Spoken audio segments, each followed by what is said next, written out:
All right, so I have finished Thriller Bark, and honestly, I really liked it. There were a couple moments that I will get into, and I'm like, nope, I'm gonna pretend that didn't happen. Not I'll move past it. I am legit just going to pretend it didn't happen, and if it comes up again in the story at all, I'm going to ignore it. It is not a thing.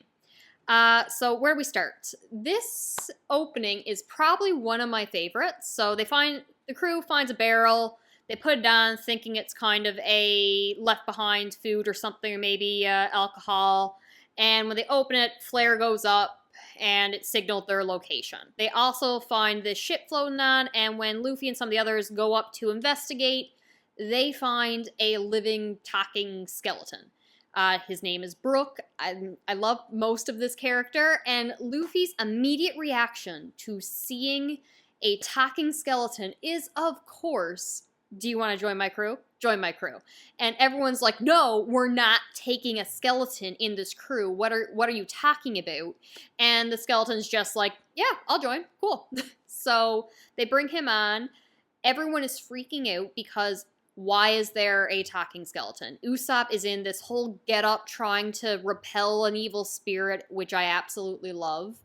And we learn that Brook had eaten from the revive fruit, something like that. So after his death, he came back to life as a skeleton, but his soul got, like, lost a bit, so he'd already decomposed, and all that's left is his afro, which is very relevant for later in the story. I really, really love so many aspects of this, actually. So Brook explains that he can't actually join the crew because he has lost his shadow, and so long as he has lost his shadow, that he can't go out in the sun without, like, bursting into flames. And so at first I think Luffy's just like, well, I can get it back for you, but he's like, no, I can't ask you to do that. I'm off. See ya. As the flare that signaled their position got the Thriller Bark. It's actually a full ship, just because we didn't know that at first, but I'm not going to be able to work it into the summary very naturally. So Thriller Bark, the biggest ship in the world, comes, and it is Nami, who else? Chomper and Usopp, who are like, no, I don't want to go into this haunted ship to investigate. But hey, look, we have the Mini Mary, which is the sweetest thing in the world. I'm going to take it for a test drive.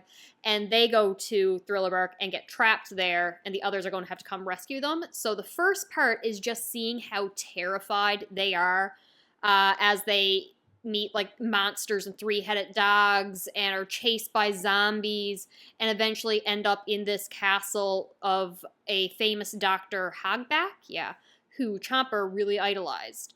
And seeing how terrified they were this entire time, contrasting to later when the rest of the crew come on, is just like comedy gold. And before I really get into that, I do have to say that I really appreciate what Oda did here because, how do I say this? Every arc of One Piece has progressively been getting better and better and better. Like, it starts off good, starts off pretty good, but everything tops it. The backstories of other characters tops what came before it. Certain fight scenes and villains, it all is just getting better and better until it built to the peak of Water 7 and Enies Lobby. Like, emotionally and thematically and narratively, like, there was no topping that at this point in the story. And I think Oda either realized that or he could have traumatized me emotionally more, and thank God chose not to. And it's like, the audience needs a breather. I have put them through the ringer. But if we had just had, like, a general kind of story, it would feel like a really big letdown compared to the high of Enies Lobby. So instead, we got this unique art style that I can only describe as Oda's interpretation or Oda's drawings with inspiration of Junji Ito or Tim Burton. Like, the horror elements of this, the designs of the zombies and the monsters, the spider monkey thing, like, it was all insane, and I just loved every panel. So the uniqueness and how this stands out from the rest of it, being more humorous but being different, I appreciate this because I could not handle more trauma, even though I did get some later in this arc. Of course, Oda still does world building and sets up for future things because obviously when I said I was going to start One Piece, a couple people was like, well, I'll see you in Wano. So I know Wano's coming, and we've talked about the new world an awful lot. And this had been mentioned in this arc here. So I'm very excited for getting to Wano and the fact that we have established it as a place early on. I say early on, I'm almost halfway through. So appreciate it's being brought up, as well as some other names of people I do not know. But anywho, so Nami and Usopp and Chopper are all at the castle. Nami has figured out that this doctor clearly has to be involved with the zombies in some way and is planning to escape. And insert the first part of elements of this I'm just going to overlook. I'm not ignoring that this part happened. I am just overlooking it as part of the series. If I can ignore the sexy jutsu in Naruto, I can ignore this. So Nami is attacked in the tub by an invisible man who wants to take her as a bride, and of course has heard the plan of them escaping. And I'm moving past all the times she was just kidnapped and forced into a wedding dress, and then while she was unconscious, and then was supposedly trying to participate in a marriage again while she's unconscious. We're just going to move past that happened. So they flee the castle, and then it is Luffy and Zoro and Sanji and Robin who all return, and they're come looking for them. And they meet all the monsters and everything that the first group has encountered, except when Luffy sees the three-headed dog, like Cyberus thing going on, he's not freaking out. He's like, cool, dog, let me see if I can train it. And then the dog attacks, and he has to, like, beat him with a stick, but eventually can, like, ride him like a horse through this place. And they see the zombies, and their response is, cool, and they just beat them up. And no big deal. They are not scared at all. So contrasting that with how terrified everyone else was just fantastic. The power level difference. And I am going to come back to the idea of what scares them and bravery and all that later on. But one of my favorite all-time scenes and the most hilarious thing I've ever seen is a zombie coming up from its grave and Luffy just being like, walks over and pushes it back down into the grave. Like, man, I'm not dealing with this. It is hilarious. I'm going to print that off. I'm framing it. I'm putting it on my wall. I need that. I don't own a printer. I might have to go buy a printer so I can do that. And then they eventually, I think, make it to the castle after a little bit more world building going on and what the hell is going on with the zombies and everything. We learn that one of the 7 warlords are here, Gecko Moray? Yeah, Gecko Moray, something like that. And then Sanji goes missing. And this penguin zombie, who is very intent on protecting Robin, shows up. And I'm already like, uh-oh. And then Zoro goes missing. And another zombie who fights with, like, 3 sword technique shows up. And I'm like, well, that seals up. So we learn that this warlord has the ability of taking your shadow and putting it into a zombie, and those zombies will retain the skills and fighting styles, but also some of the personality for a time of whoever's shadow they have. And then, of course, Luffy gets taken, and his shadow is removed and put in this gargantuan giant zombie that had been frozen for all these years, and it wakes up and causes more havoc. Brook, our lovely skeleton, shows up again, and he is fighting with them, teaches them that salt can be used to, like, repel the shadows kind of thing, which I really like. I also love seeing the zombie with Luffy's shadow in it because he's so big, but he doesn't have the gum fruit. He's trying to use Luffy's signature attacks, but just he can't stretch, so he's banging through things and being all clumsy. But he's still really fast and still really swift, and that's great. And speaking of just incredible not action, but scenes and awesome moments, Robin can fly. And I completely follow, like, the rule of cool. If it doesn't make sense, but it looks cool, I'm fine with it. So the fact that she does not have hollow bones, and I have not heard anything about her being able to manipulate the things that she creates to make hollow bones, so she shouldn't actually be able to fly, I do not care. This is cool. I love it. What happens after that? There are a decent amount of things in this arc that just don't make sense to me. So When the shadow is removed, they can't just kill the person that they took the shadow from because that'll dissolve the shadow. So they need to keep the person alive.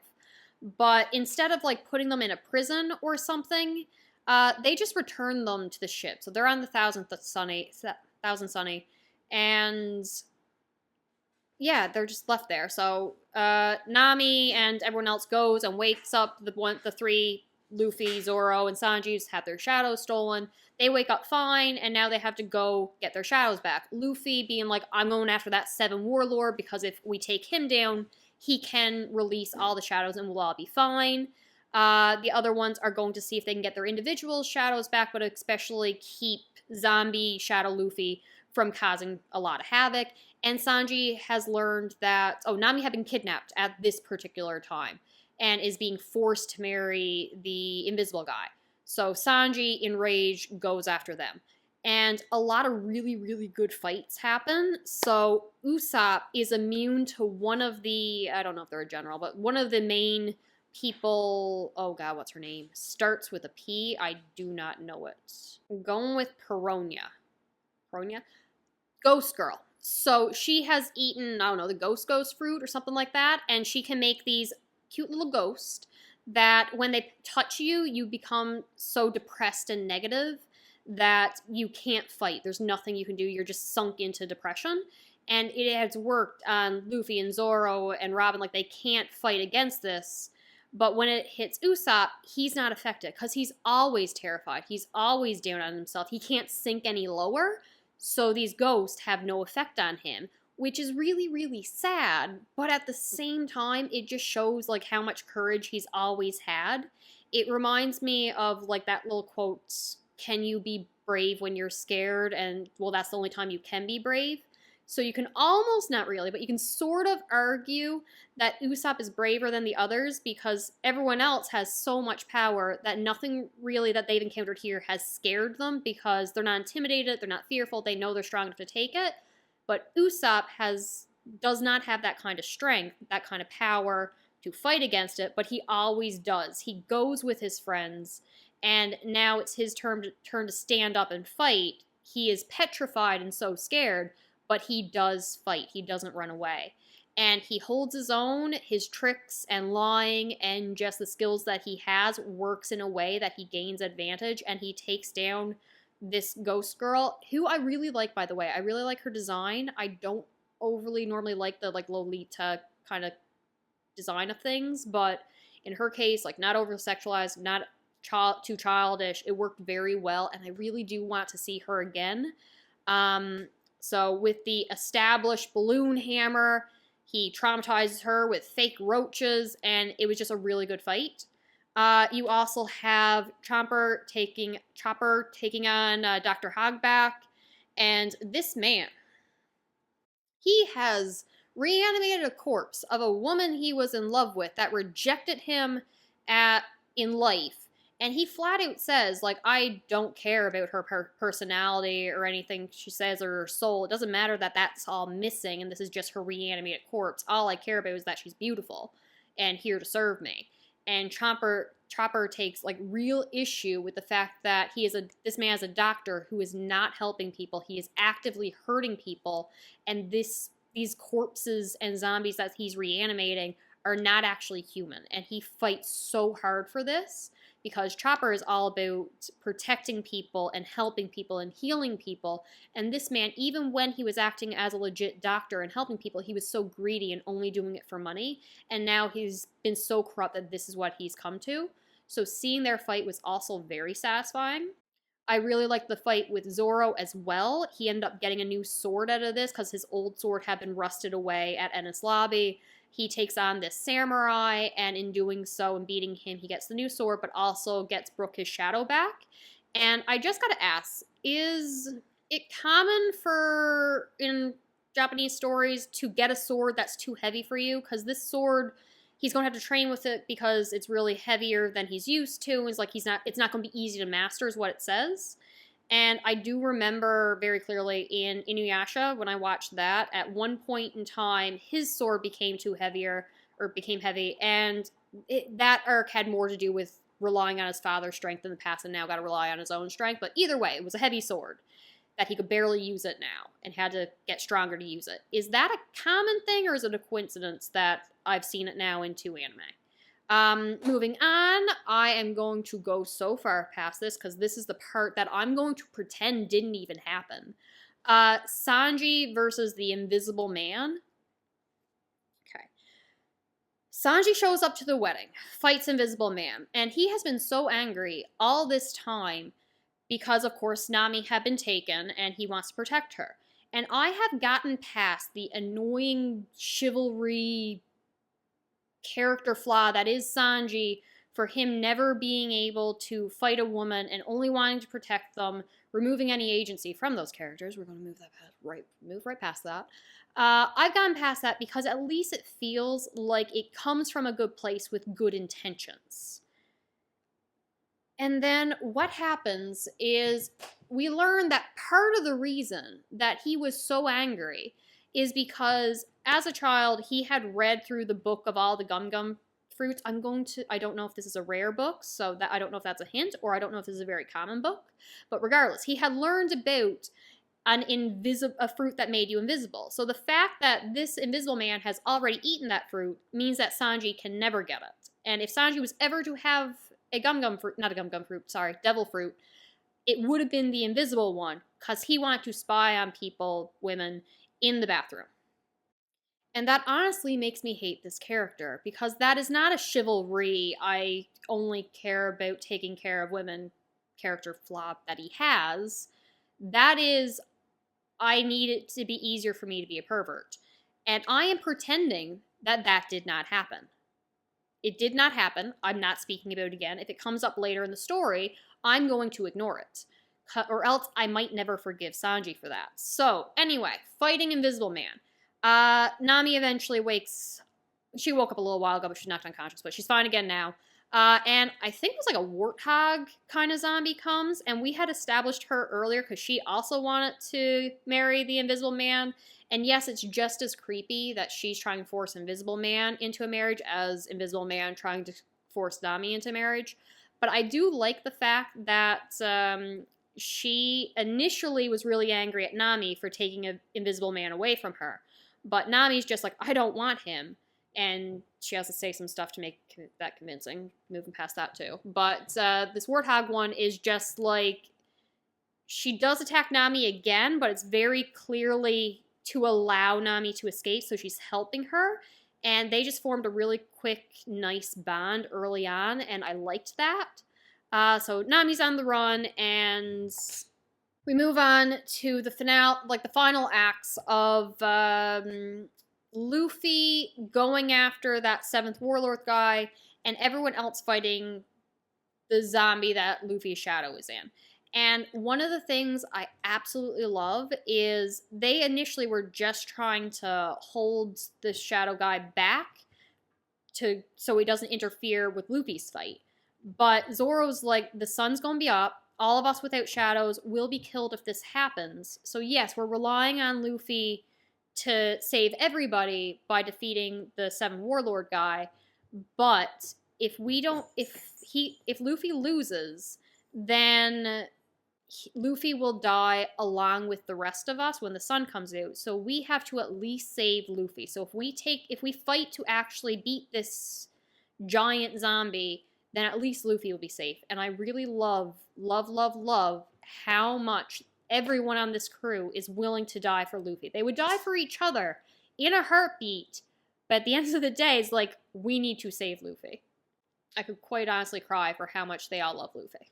So Luffy meets up with some other pirates that are on the island, have had their shadow stolen, and they explain that they can actually take the shadows that they've captured from the zombies and put them in Luffy, and Luffy will retain the skills and fighting styles and everything of those previous shadows. So he absorbs 100 shadows into himself, and eventually the 7th Warlord, Gecko, Moray, whoever, goes inside the zombie Luffy, and now it's ginormous zombie with Luffy's strength and skills and powers, but with someone who actually has some fighting styles and smarts. So this guy is now more or less unstoppable. So Luffy comes in all powerful, saves the day, beats them up really, really bad. But the zombie gets back up. Luffy is exhausted, lost all the shadows, and because it only lasted like 10 minutes. On a side note, because I'll forget to mention it if I don't, I'm really like the idea of being able to take someone's fighting skills and put them in someone else and absorbing someone else's power. And I would like to see that explored in some way or something similar in the future. So anyhow, Luffy's back to normal. Everyone else gets up and they're like, okay, so they use teamwork with Chomper isolating the big zombies, weak point, and everyone following suit to really make an impact and knock this guy down for the second time. But it's still not enough to finally beat this 7th Warlord Shadow Man. In a desperate attempt to more or less run out the clock, because the Straw Hats has effectively won at this point, but the sun is about to come up, so the 7th Warlord Shadow guy absorbs 1,000 shadows into himself, getting even larger and more powerful. The other crew members that were hiding in the woods, so not the Straw Hats, most of them flee, but the captain's just like, no, we put our faith in the Straw Hats. I'm standing with them or I'm going to burn with them. I'm not running. And she's calling out to her own shadow. Is just like, you've been with me all my life. Leave this shadow guy. Come back to me. And Luffy is also saying something similar, like, hey, Shadow, you want to be connected to the future Pirate King? You better come back to me. And this man has absorbed 1,000 shadows, so he is losing control and can't maintain it. And he continues his fight, but the shadows are leaking out. And as the sun is rising, they get the final hit in. He collapses, and it's a little bit of him just giving up in the last second, which is slightly annoying. But I'm choosing to interpret it as I'm speculating. Based on what he said, it seems like he had lost his crew in the past, because he was saying only immortals would never leave you, hence why he's sticking with all these zombies, because they can't die on him. So I'm assuming he lost his original crew and is almost like being merciful for killing the Straw Hats, because then they basically die together. No one will leave you if you wouldn't make it anyway, so don't suffer this heartbreak. So I think he's finally been like, you know what, you might actually make it in this new world, so I will release all the shadows. So at the last second, as they are literally burning away, they get their shadows back. Everyone's okay. A little thing that I really loved is that pirate captain from the other crew was actually the owner of the shadow in the zombie that Nami had bonded with, and she's like, oh, it's you, thank you for everything you've done. Here, take some treasures. Like, Nami's willingly giving away treasure. What the hell? So that was one moment that I really liked. And throughout this arc, because Oda cannot do one without traumatizing me and, like, breaking my heart, we get Brook's backstory. I was absolutely devastated. Are all the Straw Hats just going to have a tragic backstory? Because right now, the only one without a tragic backstory, really, sort of Usopp, but his father left. He had some stuff going on. So sure, he got a tragic backstory. The only one is now really without one is probably Luffy. Zoro's isn't too bad. He was just running around lost. Regardless, Brooks. We learned that 50 years ago, him and his pirate crew had left someone behind and had promised to come back for them. The whale at Reverse Mountain Laboon was their member that they wanted to come back for. Of all things to have a callback to and break my heart over. And that's why he was fighting so hard to, like, not lose his afro, because he's already a skeleton now and he doesn't know if Laboon's going to recognize him, so he needs to keep his distinguishing feature and return to this. And we see how he lost all his crew members to sickness and attacks and poison, and how much they love music, and their final song recorded as a message to bring back to Laboon when he gets back to the island. And I was so upset for every part of his flashback. Every single part, every panel, I was in tears. I am also praying to God that his original wonderful captain is alive somewhere because he had gotten sick on one of the islands. I assume not Little Garden. I'm assuming something like that. They picked up the parasite the same way they had Nami sick, but they couldn't treat it. So he didn't want to get the rest of the crew sick. So he went off thinking he could exit through the comm belt. So my hope prayer is that he was picked up. Either he made it through the comm belt, which is unlikely, or he was picked up by the Navy because they can pass through the comm belt, and he went with them and either was captured or is fine or was released or something. He lived and he's now like 80 and fine somewhere in this world. And now Brooke has agreed to join the Straw Hats, and Laboon will have to wait just a couple more years, but he's going to return in the right direction. He's going to sail across the world. He's going to return to Laboon, play that last song that the crew had for him, and it's all going to be fine. I love this character so much. I love all the bone skeleton puns, like so many puns. I love puns. I'm ignoring the fact that he was a little perverted starting off, and I'm hoping that goes away because we already have enough of that in Sanji. And now I think this is probably going to be a criticism, this next part. So we get another 7th Warlord, Bartholomew Kuma? Something like that. So he comes, and the government is very upset with the reputation of the 7 warlords and the government as a source of power to have their warlords keep falling to the Straw Hats. So they don't want anyone to know that Luffy and his crew have beaten another warlord. And they order Kuma Bartholomew to defeat the Straw Hats and anyone that knows this. Sorry if the camera moved. The cat just attacked the camera for some reason. So Bartholomew is plowing through the Straw Hats and everyone around, knocks everyone else out, and is apparently going to kill everybody.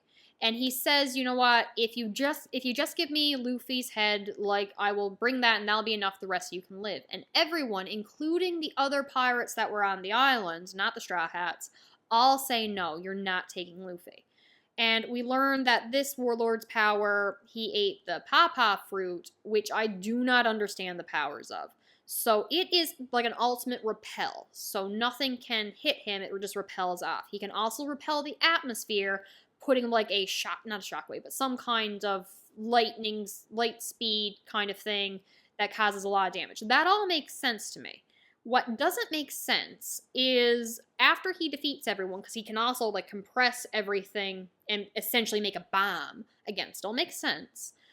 He's knocked everyone else out. He's about to take Luffy when Zoro shows up and says, like, no, you're not taking him. If you need to have somebody, like, take me, leave Luffy. I have every intention of becoming the strongest sword or the best swordsman in the world, so that should be good enough for you. And he's like, you would give yourself up for Luffy. And then Sanji's like, no, take me. Zoro knocks out Sanji. And Kuma's just like, you know what? I have a different offer for you. I'm going to take all of Luffy's suffering and pain that he's suffered throughout this battle and inflict it on you. And that's going to kill you. You still want this deal? And yeah, just a little tiny bit of Luffy's pain, and Zoro screams. But he still takes it and takes all the pain that Luffy suffered into himself. And I don't understand how that in any way relates to the power to repel something, but okay. So everyone recovers, and here's another thing I don't understand. Why was this even an option? Why did this warlord disobey the government? Because the government was very clear, we can't let anyone survive to know that people are beating the 7 warlords. We want everyone who witnessed this dead. And why would he let everyone live and just take Luffy? Why would he not kill anybody and just put the pain into Zoro? Even if he did expect Zoro to die from this pain. Everyone else still lived. Luffy was still fine. It doesn't make sense. His motives don't make sense to me, so I'm only going to assume that he's also not 100% on the government side, and something that was said to him, maybe the fact that he's an incomplete cyborg, resonated and made him want to do this. But I trust Oda. I trust Oda to explain. So everyone wakes up, recovers, has a good meal, and Zoro keeps all this that happened to himself, saying nothing happened. And I'm now in on the joke. Thank you for that. But I would have preferred if this joke went, not joke, but this statement was different. Because if it had been a person who had an ability to make everybody forget, then it would make more sense. Because then he could still follow what the government wanted. No one would know that a warlord was defeated. If he had the power to, like, say, remove a memory, then he could have removed all the memories for everyone involved that Thriller Bark happened, and then they would have just kind of woken up all beat up and be like, hey, there's a lot of damage around. What happened? I don't remember anything. Nothing happened. I feel that just would have worked better. What are you after? Anyway, putting those little tiny criticisms for plot aside, I did really, really love this arc. It was hilarious. I love the art style, I love the fighting. Then the final little bit that's kind of telling me what is going to happen in the future is we learn the piece of paper that Luffy had been given was I'm calling it a life paper because I can't remember what the actual name was, but basically it's infused with like fingernail clippings or something to connect to one person. So if you rip it in half, it'll always point towards its other half. And the piece that Luffy had is connected to Ace. So they look at it and it's burnt and scorched because after his battle with Blackbeard, who is now a new warlord replacing Crocodile, Ace was taken by the government and his life's in danger. So I'm assuming we're going to now go and save Ace the same way we saved Robin. And I'm also assuming that this is going to bring in Whitebeard and possibly even Luffy's grandpa and Ace's grandpa, and there'll be hey, do I follow my orders as a Marine or do I protect my family? And family better win. I don't know who else is going to get involved, but that is where I see this going. I think it goes without saying, I'm having a great time with One Piece, and this is a arc that has more mixed reviews. And again, aside from that one thing that didn't happen, and then the ending where nothing happened, I really, really, really loved this arc. I really did. I am so looking forward to see what happens. I need to see Luffy save his brother and then them have that emotional reunion and make friends with Whitebeard's crew. And the cat is attacking the camera. I'm already in wrap-up phase, so I am going to go right now. Talk to you later. Bye.